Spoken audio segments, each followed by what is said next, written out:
Okay, in an attempt to keep my sanity because everything has been driving me insane today. Quite frankly, a lot of things have not been working as intended, and my mic setup today was one of those things. So now you get to hear a voice over from yours truly. Now today it's back day. Okay, we're gonna have 3 exercises: lat pull down, seated row, and some face pulls. I want to start splitting up my back days and arm days and chest days and yada yada yada yada. So we're gonna have a back day, a chest day, an arm day, and probably 2 separate leg days for hamstrings versus quads. Now, you're gonna see me get into this warm up. There's nothing crazy.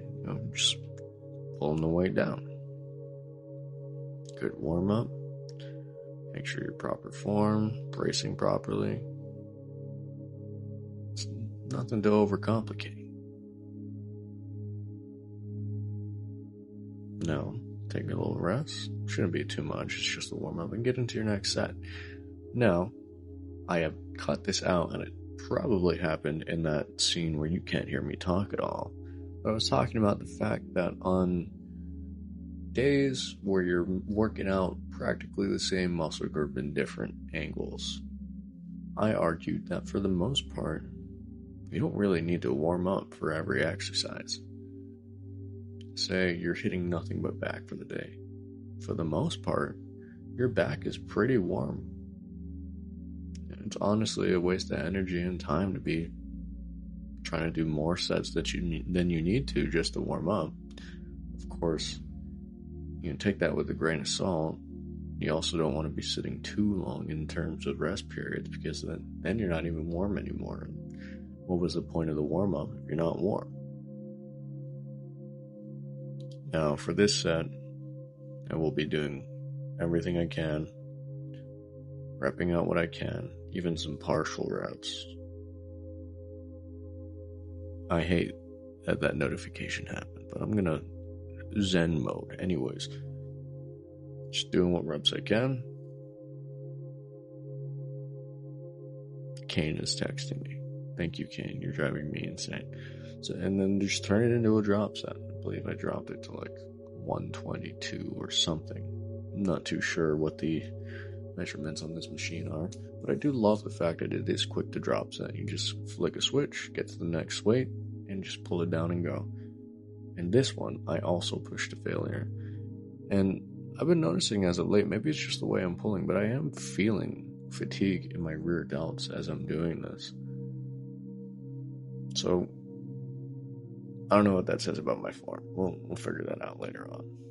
Next up, we got some close grip rows. It's really just a seated row. I do love the feel of the stretch in my back, so you notice I'll let it stretch it out a little bit.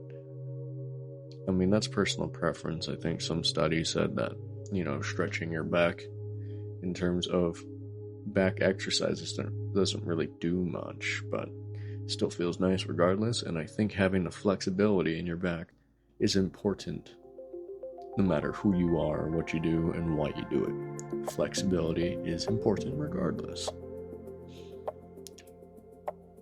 Now it's looking like this might be my last set possibly here. Again, nothing too crazy. Start to reach the point of fatigue where it's getting much harder to lift. Form's breaking down. I am using a bit of momentum to get it up. Nothing too crazy, Take a little bit of a rest, and I'm pretty sure I drop set it here. Yeah. Take the drop set. Get back into it. Rep out what I can. Even if it means a partial rep. I'm okay with partial reps in the stretched position. That's personal preference though. And now, next up we got face pulls. Now, in terms of face pulls, I'm not too keen on what the best position for them are. I honestly just do what feels best for my rear delt. I'm really just trying to get that mind muscle connection with the rear delt. So, it's at that angle that I tend to feel it most, so that's why I'm doing it there. Or other people might disagree on the angle. Maybe I should go from higher up. And, I'm always open to the critique in the comments. Oof. Sorry, I'm one taking this right now, so any screw-ups are just going to stay inside. But I'm not too knowledgeable on what the proper angles are for everything. You got me talking again. Oh no.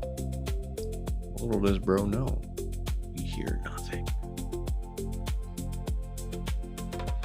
Oh yeah, here I'm just talking about how I'll usually do rear delt pulls single arm from a higher position.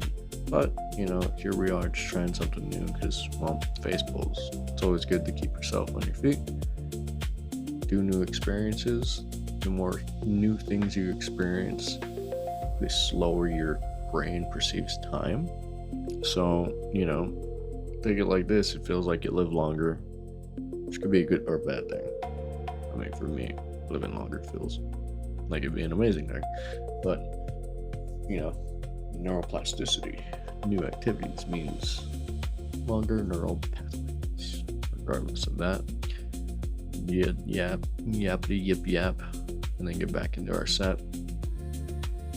And truly, most of these, I'm just trying to hit 8 reps more, possibly. And if I, at the very least, can't hit 8 reps, I'm gonna partial rep it. Do whatever I can to try to get that stimulus in. Now, I wonder, do I drop set it? Do I yap some more? Looks like I'm reaching partials, right? Getting some failure in. I think I'm just yapping. Oh, well, quite literally just yapping.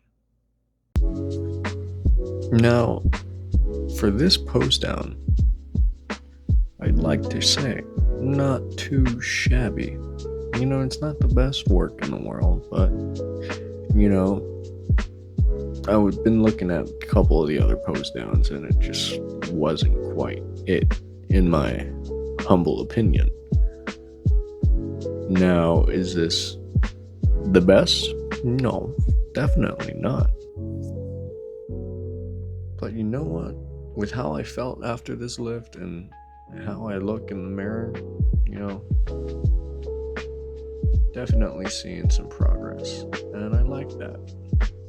That's what we're shooting for, right? Is the progress. And I was kind of happy with how this one came out. The 3/4 turn double by, that was nice. And I think I go for vacuum double by here. Yeah. Not too shabby. Most muscular pose, and then I hit the crucifix. This one I do enjoy.